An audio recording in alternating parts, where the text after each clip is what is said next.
Hello and welcome to a brand new episode of the Nitro RX podcast. I am one of your hosts, as always, Thiemo Daily, and I am joined once again by my brilliant co-host, Nabila Teshba. How are you today? I am doing well. It's not so bad for first thing on a Monday morning, How about yourself? Yeah, sorry we had to get you up bright and early for this one, but duty calls. I'm all right though, thank you, and coming up a nice weekend where we actually got a random Nitro RX for the first time in a long, long time, so lots to go over. Absolutely, and we had a lovely shift onto ice.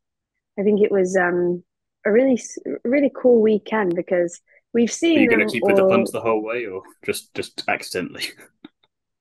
That was 100% accidental, 100%. Um, but I think it's just really cool to see something. It's different, right? We've not had Nitro RX happen on the We've snow not had before and the Rallycross ice. really on snow or ice either, No. from what they were saying. So it's completely a drift into the unknown if we're going to take what some of the drivers are doing there instead of driving the normal way there. Yeah, and I know when we were talking to Oliver Eriksson, he was really excited for this because, and even like Street Bike Tommy, they're all excited for it because it's completely different. And as much as everyone thinks it's extremely difficult to drive on ice, yeah, it is, but those tires are just something else. I Like, mean, these I'm specially designed tyres where they just, I think it was in total for one car, you had 1,200 of these studs hand punctured into each tyre and just like, you'd just be, I'd want to go to bed after that. Never mind watching the racing. I'd be just so tired from putting all of those in. yeah, and I think the grip levels that people like the expectations. It was funny because Oliver Ericsson was saying it's almost slippery, more slippery. I think that's the right terminology on the gravel because of the tires that they're using on that than it would be on the ice because those studs they grab the ice Mm. and they just keep you in line all the time. So you can slide, but it's just not as much. Like those tires are very grippy, but it also you have to remember then when you're accelerating with that much power, you are going to find grip instantly. So Travis was yeah, saying at one point over the weekend that because of there being constant track evolution, because normally you have one track and then a slight variation of it for the different categories, but they're all using the same one this time, that you'd wear down parts of the track and maybe there'd be a bit of dirt or mud that gets there, but you don't know if it's mud or if it's just ice, the darker ice, the thicker ice, until you get there. So you think, oh, if that's the darker ice, I'll have more grip that goes. And then you get mud, like, oh, I've just dirtied that all and I've ruined my racing line potentially there. So it's the nice thing that, again, for someone as experienced as Travis and experienced as the rest of them, they still don't know and it's still unexpected and they're still even now finding something new to deal with, and that just adds to what we get to watch as fans and that extra level of excitement. absolutely. And I think it depends on how much kind of practice these drivers have had on ice. A lot of these people will have done ice driving in their career. It's kind of a given. Like any rally driver at some point is driven on ice. So you can guarantee, obviously, Chris Meek, he's done Rally Sweden. He knows that. Like this was And as probably we one saw of from the weekend, doesn't guarantee that you'll do well either. no, not at all. Doesn't guarantee anything, but it just means that you have a little bit more confidence to trust that you are going to have grip everywhere that you throw the car, unless you hit those muddy, gravelly patches, in Yeah. which case that is still slippery. Like you get a little bit, but because those studs are designed to bite into that ice, it just doesn't do as well if you're getting those dirty patches. And so the So as phrase for the that weekend weekend, was chainsaw tires. yeah, definitely. And if you are hitting those dirty bits, then that's just kind of slowing you down because it's got to figure out where it's going to get its traction from next.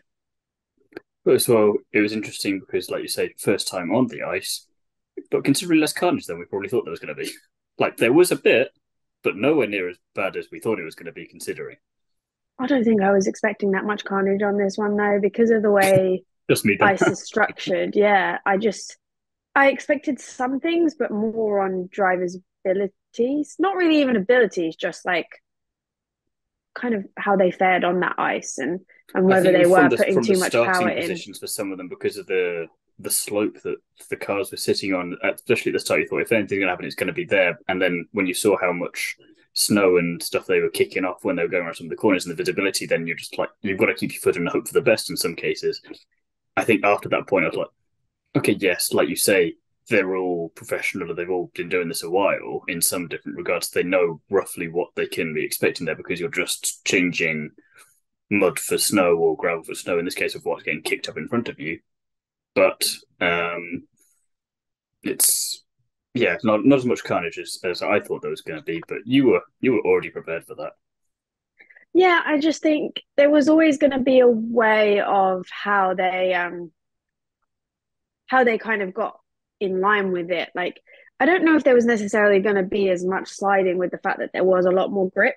So into each other accidents, I was expecting a little bit less of. I was expecting more people in snowbanks, 100%, because that's just a given. If you lose anything, if you're on the wrong part of the ice and like that snowier part, then you are more likely to lose grip and end up in a snowbank. So quite surprising that there wasn't some more offs into some snowbanks. But yeah, I think it was a pretty solid weekend all around. No, definitely, and a nice warm up, ironically, for the second winter round that we're going to be getting in Calgary in a couple of weeks. So a nice easing in, and a few talking points that we've got from there. First of which being, of course, beginning of the year, Ken Block passed away. So Travis Pastrana in particular had a tribute livery, which was especially cool, and that pun was intended, but it worked too well for me not to do that there. And it was just very nice to see that on the car, and you saw it tripping up Jared a couple of times in the commentary by just saying it's Ken going there. Like, no, it's not. But I could see why no one would really mind you saying that. And the other little part of that was that obviously they're retiring his number from Nitro Rallycross. But as it was pointed out, if Leah or any of the other family members want to come in at any point and they want that number, it's now synonymous with that family. So it's like you have to be a block to have that. Otherwise, it's a no go, and we'll just leave it be. And I thought that was just a nice touch, especially as we've seen not just in Nitro but across lots of other motorsport series. This sudden obsession with choosing a number and keeping that number. Yeah, definitely. I mean, all these drivers have affinities with certain numbers and they carry it through. F1's a prime example of that. People continue with their number. Unless, you end up number one and want to keep it, but most people still stay with their number. That 43 has been his number, whatever he's in. He's in Mm. WRC, Rallycross, any championship he's been into, that was his number. And I think it's really a nice gesture to keep that as that number for him solely. And yeah, nice to see that if Leo or um, his wife do anything and want to carry that in any championships, they have the right to. And I think that's the best way of respecting him. And I wish his family well. It was such an unfortunate thing to happen, and I only hope that that legacy. And I know that Travis, being really good friends with him, and a lot of people in that motorsport, especially in the US, will carry on those kind of reminders and respect him throughout the rest of their careers as well. And despite the fact that the weekend didn't quite go Travis's way in the way that he wanted it to, you definitely can't accuse him of not throwing the kitchen sink and everything else at making that happen. It was just unfortunate stuff with the car that kept going wrong, which we'll get to in a bit on a couple of those points. But I think it was very much done in the spirit of what it was intended to be. So, I mean, not that we'd expect anything less of Travis, but it was nice to get that extra reinforcement. Absolutely. And I think just seeing kind of like, I wonder if a part of it was that's a lot of emotion to be having. It's only been a couple of weeks since it Mm. happened. Like, it's still quite raw for all of them. They had the services last week and things like that. But you kind of wonder if a part of that was playing in his mind. He's driving that car, he's driving that. Like, was it there, or was it just he just had a shocking weekend for himself? Like Travis, he wasn't particularly on form. He tried, but there was just too many other people that kind of found their own this weekend, and I think that just kind of left Travis in the backlog a little bit. Which for the championship is great because we can get another bit of mix up. But, from his perspective, it's a bit of a what if weekend. But one of the other things that I made a note of was that similar to what we had in Sweden back in, when was that, July, August of last year, so long ago now.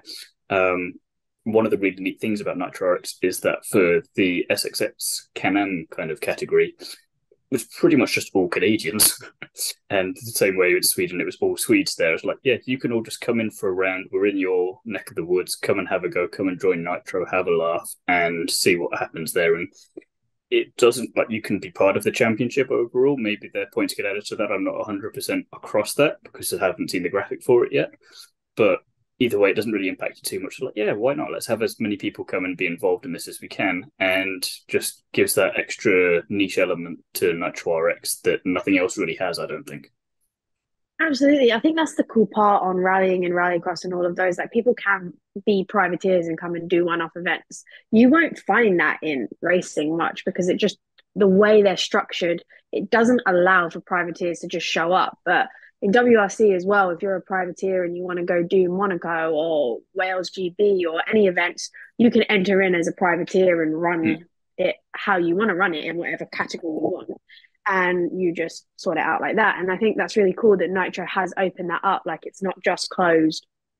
You sign up for the whole championship and that's it. Like, no, you can drop in and out. Like when one of the European rounds was cancelled, there was the opportunity for the Europeans to come and compete in the US. And even if they want to continue, they can come in and out as they please. And that makes for much more interesting competition. Like with the Group E, if you have random people dropping in and they're doing pretty well, that really does mix up the scores. And I think that keeps the drivers on their toes because you may have a winner for someone who's just showed up for a round. And that's really Mm. like, it makes it exciting, it makes it different. And that's always something I've loved about the ability that rallying has because of the way it's structured and the way the events happen. It's easily done. Like they probably can't travel all around. Like a lot of those people in Quebec, I'm not sure whether they're going to appear in Alberta. Do you know what I mean? Like that's still very much a far trek for them. And people who are on the east coast of the US won't necessarily go to the west coast of the US. So um,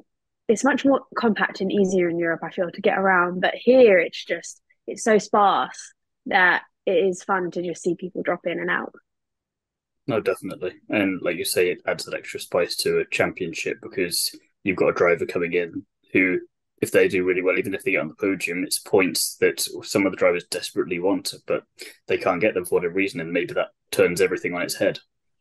Absolutely. And I think that kind of is what happened to Travis. He had the potential to be at that kind of lead end of this championship. And I don't know whether that kind of slipped out of his hands this weekend. And not only did he take his own out, he took out Andreas Bakkerad's too. Like, I mean, I get heat at the moment. You're stuck in a snowbank. What are you doing? You're trying to get out. You don't necessarily see. Visibility is not 100% great in the ice and the snow. So in his mind, he's just kind of like, oh, I'll be able to just get back on track. And 95% of the time, that maneuver would have been absolutely fine and you wouldn't have hit anybody. However, seems like Travis's luck isn't always on his side and he ends up reversing straight into Andreas and kind of hindering both of their championships almost because they are the two closest to Robin Larson now. So kind of he's Well, just Travis was kind of he was within mathematical outside chances of yes, doing it. So he yes. was still there's a couple of people ahead of him, but still definitely not helping himself or backward in that instance. It's like, yeah, I'm not gonna say Larson's got this, but if I'm not getting it, no one else is gonna get it either. Yeah.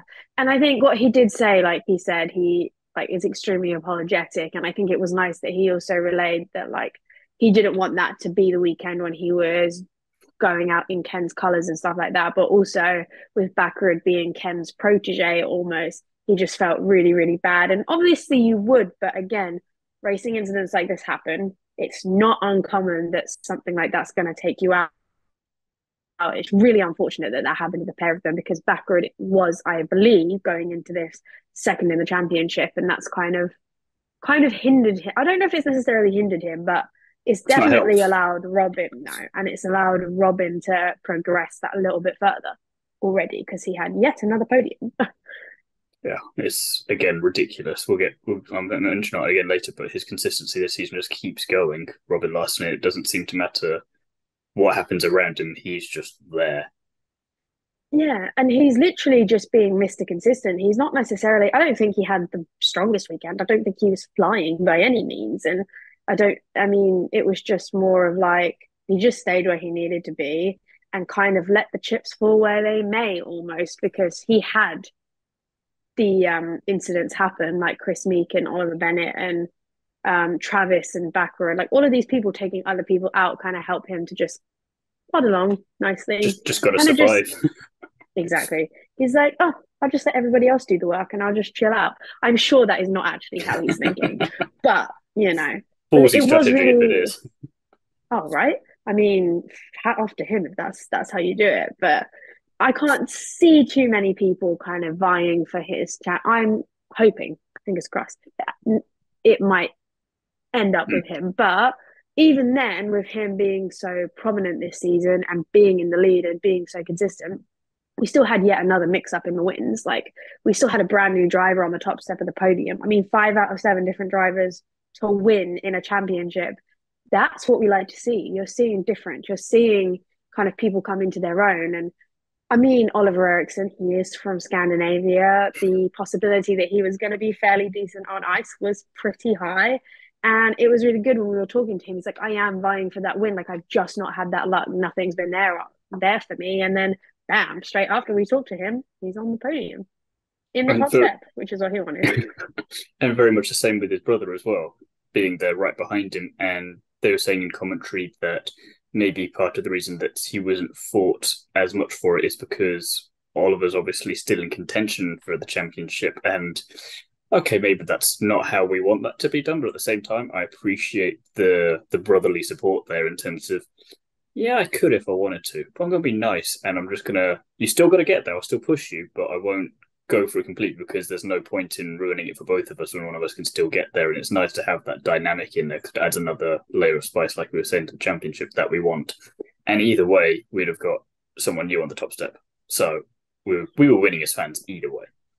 Oh, absolutely. And I think no matter what anyone says, motorsport will still always have that team game aspect in anything. Like, they know mathematically Oliver's the one that should be winning this. The brother, I'm sure, was still happy with second, but also he can be that layer to block other people. So in something like Nitro, where everything's so close together, like having that buffer of a car can be extremely important. And again, if Oliver made a mistake, it's not like he wasn't right there to attack.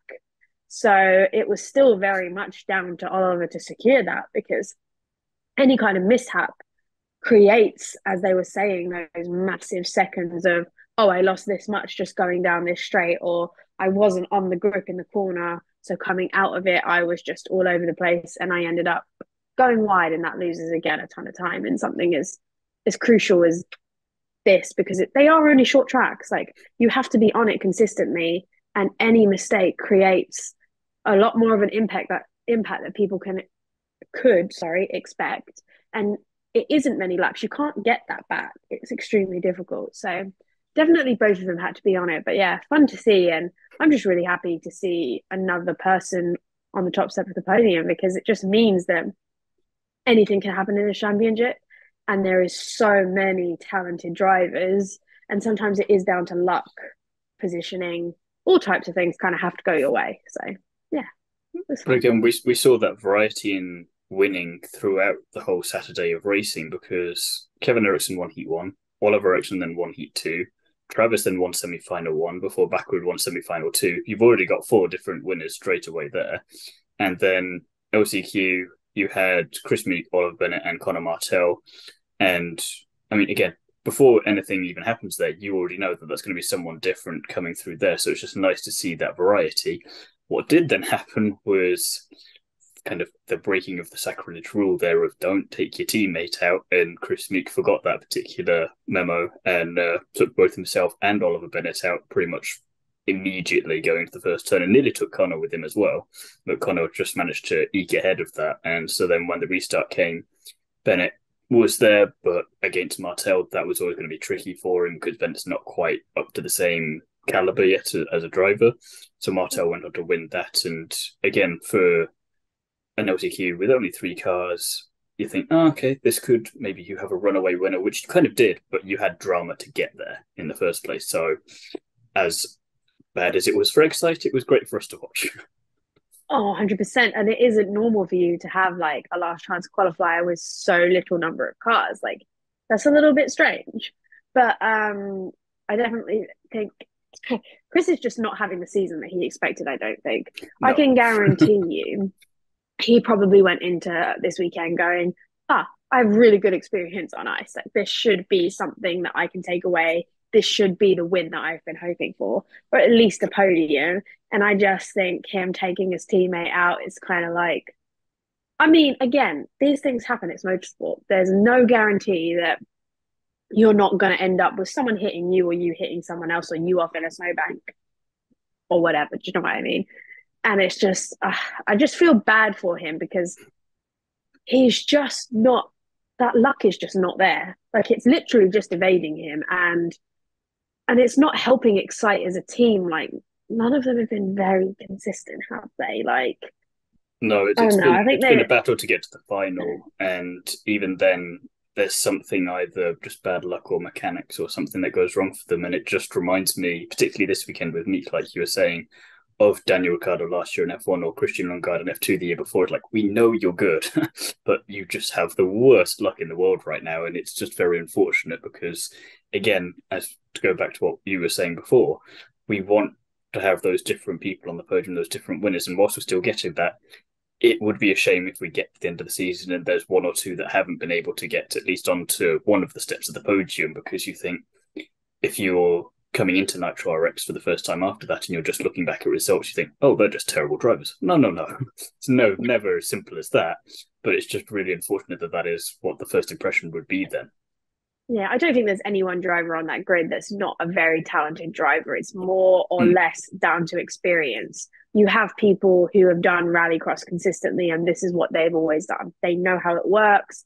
They know how to drive close to each other. And I know when we first talked to Fraser and a couple of people that hadn't done it before, they were so shocked at the closeness of all these cars. I mean, Jimmy mentioned, he's like, I didn't know you could do that. I didn't realize you could just hit someone and that's absolutely fine. Like maybe get a penalty if it's too much, but that could ruin my race. But people don't think about that. But people are in it for themselves. Like this is rallycross. It is those tight seconds and tight quarters. So I think as much as those people, they're not I don't think it's lack of driving experience. It's just lack of understanding of positioning when there's that many people around you. And that is probably what happened with Chris. Like it's not the first time He he's was been saying he was involved. coming around the corner and he thought he'd given enough room. He didn't see Oliver on the outside, and it was just one of those things that, even like you say, can happen to the best of us. The most experienced, you're still going to have those days where stuff happens.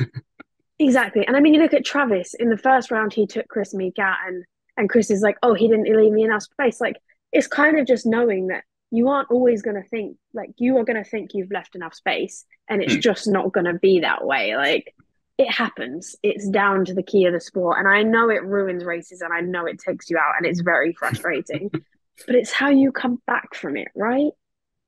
So when, it's going to be a bit like Chip Ganassi and Extreme E for season two. They had an absolutely atrocious first season, but then when they got that win in the season two, everyone was so damn happy for them. So I'm like, maybe this is the trajectory that Excite's on. They're going through a rough time now, but come the 23-24 season, whew, we're going to have some nice times then. But unfortunately, we've got to wait a bit longer.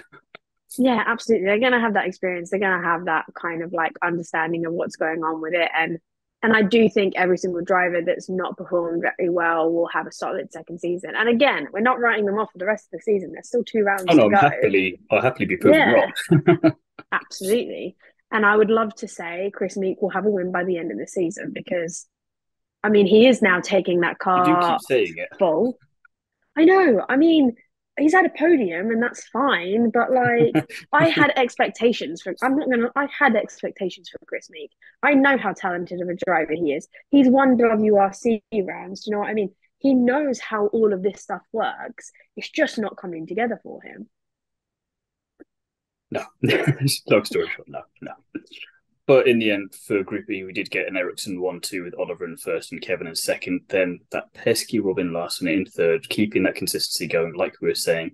And he's only been off the podium once this season, which is just mind-boggling when you see the variety that we've had. And we've had a couple of drivers come in just for the one round, like we were saying earlier, to try and mess things up a bit for just such a driver, but no such luck. And as we were saying before as well, keeps Oliver in the title fight with 2 rounds to go. So very Yeah. much looking forward to that. One of the other categories that we did have, though, back this weekend was the XSS category, which, as mentioned at the top of this, full of Canadians and nothing but Canadians. But that was all right because that was a lot of fun, and there was a bunch of new names for me to try and figure out who these people are. So I had good fun going and having a good Google there. We had Mark Mayer winning the semi-final, which was excellent, and we had a couple of other drivers just to name through them, just because I've got them here, so I might as well give them all shout-outs and see how badly I pronounce one or two of them.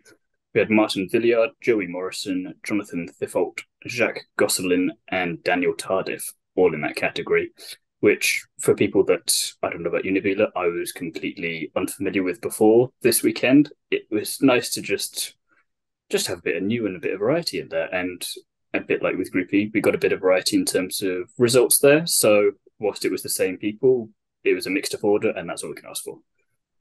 Absolutely. And I think it just creates that element of fun, and it gives these drivers chances to experience something they wouldn't necessarily get to experience if they didn't have that ability to enter. And I love seeing new people and new faces because it means there's excitement around this sport and there's excitement for drivers to come on in and have a go.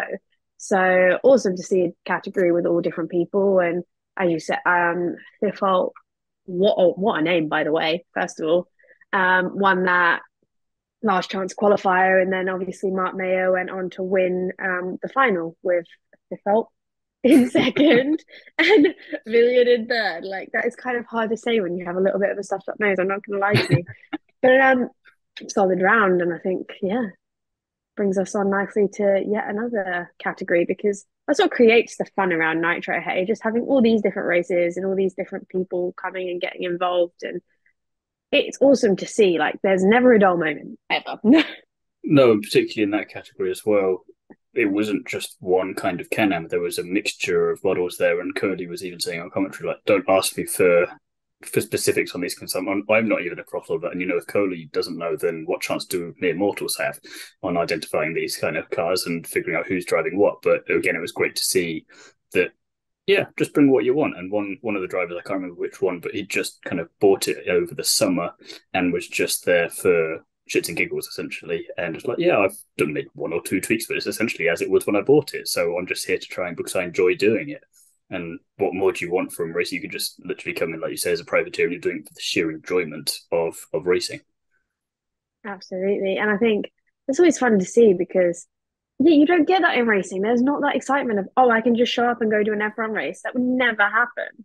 But Not you can anymore. now say that, exactly. And you can now say, like, oh, I've driven WRC events with, like, literally the top of the top, or I've driven in Nitro Rallycross with Travis Pastrana. Okay, maybe not in the same category, but he's still there. And sometimes he still shows up in these random ones. So one Yeah. day, one of those people could just say, yeah, I drove next to Travis in a round. Like, people don't get to say that. So it is fun. And we had a new category, sorry, for this weekend, which I'll be interested to see if it stays around, and if so, for how long. The Rally 4WD, and again, completely new drivers there, because again, brand new category, so it makes sense. Alex Moreau winning the semi-final with Joel. I'm not going to try and pronounce that because it's French and I'm going to butcher it. But Joel and Jerome, who both JM on the timing screens, which confused the commentators a little bit, so they had to go and make some edits to the graphic to try and help that out. Again, all Canadian, but again, it just kind of they're related. I think there was a father, son, and an uncle all racing there, because they've got the Canadian Rallycross Tour Championship, I think, starting in a couple of weeks' time. So this is kind of a little prologue in a way to try and warm stuff up. They weren't going to push it too hard, but again, nice to just let loose and have a bit of fun and get into the groove of everything. And Jerome won the final with Alex in second and Joel in third. And I'm pretty sure, like I was saying, I'm pretty sure it's the son who was winning that, and then the father who came in third, because car troubles earlier on the weekend meant that either the father or the uncle sacrificed a bit of the car for one of the others. Then that didn't go to plan, but then it worked out roughly all right in the end, so that's all that matters. But it got a bit confusing trying to untangle that family tree at times. It's always absolutely. And yeah, it's always fun to see family involved in motorsport and just kind of continuing that on. And yeah, I think that might lead nicely into who impressed you this weekend? Fraser McConnell for me, because prior to coming here, which we all thought would be his first ever time on the ice, he did cheekily go to Norway for a week of a little bit of prep. But even so, 1 week of just getting to grips with ice driving, and he comes away and gets top qualifier. And Travis was saying, like, here's all of us going about how well we're going to do, and then the guy from Jamaica, who's never seen or driven on snow really much in his life ever before, just comes and beats all of us easily and makes us look like fools. It's just very impressive. Absolutely. And I think that just shows that, like, talent exists no matter what on any surface. Like, yeah, he's never seen it, but he's still a very talented driver. I mean, I just thought back, and I'm pretty sure Fraser McConnell has been a driver that's impressed us every single week without fail. I do not think there's been a week that we haven't mentioned him. So that just proves that no matter what, provided you have the strong basics and you are a strong driver, it should be something that comes naturally to you. I get he probably didn't do as well as he wanted. Fair play on him for winning that and gets top qualifier immediately. But like, I'm sure it wasn't the weekend he wanted. He didn't end up on the podium, and he had been consistently doing that. But yeah, it definitely just shows that all of these people are extremely talented. I mean, look at Oliver Eriksson. He's had a kind of like a fly seat. I'd say that he impressed me quite a lot, but he's kind of been in their back a little bit. He's not been pushing much. He said himself he's just not got to grips with it as much. And even though he's had all that experience, it doesn't mean that he was being able to keep up with the competition. And he was frustrated in himself. And he outright said, like, I'm not doing what I should be doing. Like, I should be on the podium. I should be doing this. I should be doing that. Nice to see him prove us wrong straight away after we interviewed him. And then bam, he's on the podium. Sorry, not even a podium, top step of the podium. Nice to see him win, because we said, like, good luck, and we expect that first win. So thanks for delivering, Oliver. We just saying, drivers, if you want to win, you've got to bring us to the track, and you've got to just like tap us on the shoulder beforehand, and that's you sorted. We'll charge reasonable rates.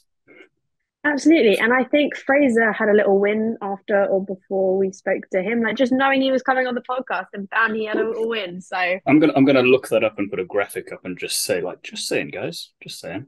And if you want to, if Robin, if you want to make sure you definitely get this championship, you know where to go. But then my last kind of driver that impressed me the most from Group E was Travis. For one thing in particular, because while the weekend did not go his way, he had a bit of an incident where his back left tyre very much just didn't want to be attached anymore. And he still managed to three-wheel that car back home. And it didn't even seem like it hindered him that much. At times, you're just like, yeah, no, that's definitely where the experience comes through there. And it did look pretty cool. And again, maybe while that wasn't the tribute he wanted for Ken, it was definitely a very Ken kind of thing to have just happened. Like, yeah, we're just going to try this and see if we can do it. Yeah, I definitely think they've all tried some random things or pushed random things that really shouldn't be possible. Do you know what I mean? But it's all that practice, you know. They're stunt drivers by like trade, I guess. Like that's what they started out doing. They started throwing around these cars, rubbish cars, you know, stuff that's just like, what are you even doing? Who jumps over a helicopter, first of all? Like, seriously, come on. Who drives around Las Vegas Strip and through hotels in an Audi? Like, seriously. It's so fun. We get told off if we try that. I know, right? It's not fair. But it is always nice to see that they have that much experience and they can do something like that. It just kind of shows like these people aren't there for any other reason, that they are talented. Like they know what they're doing. Don't try it at home. Don't ever try to go and like, yeah, no. But very exciting. And I think for a first snow round, definitely good warm up for the next one, and really fun to see that mix. And I'm excited to see if they do introduce what Oliver was saying of having a tarmac round, because to be able to say that Nitro goes across tarmac, gravel, and ice, that would be awesome. Well, definitely, it'd be nice if we could keep adding surfaces to that, just to throw that extra level of difficulty and challenge there. Because while we're already entertained as it is, you can always keep building on that, and that is what we want from it. So definitely, absolutely. But I think that gives us a nice wrap up on what we have time for today on the awesome kind of first round in Quebec, and definitely looking forward to see what happens in Calgary, because there is a lot of people who have the ability to be on that top step of the podium next time, and for another hopefully sixth new driver on the top. What's your thoughts? Yes, very much looking forward to that, and I'm not going to try and predict what happens there, because I'm either going to jinx someone or I'm just going to jinx someone, so I'm just not going to say anything, and instead just say that it was a very, very strong return for Nitro RX, and echo what you're saying there, looking forward to Calgary, and we'll be back in the meantime with some bonus episodes in between now and Calgary, as well as giving our thoughts on Calgary. And if you want to find Nabila and I in the meantime, then all of the places you can do that will be in the description for this episode. So I think unless there's anything else, I will say thank you very much for listening, everyone, and goodbye.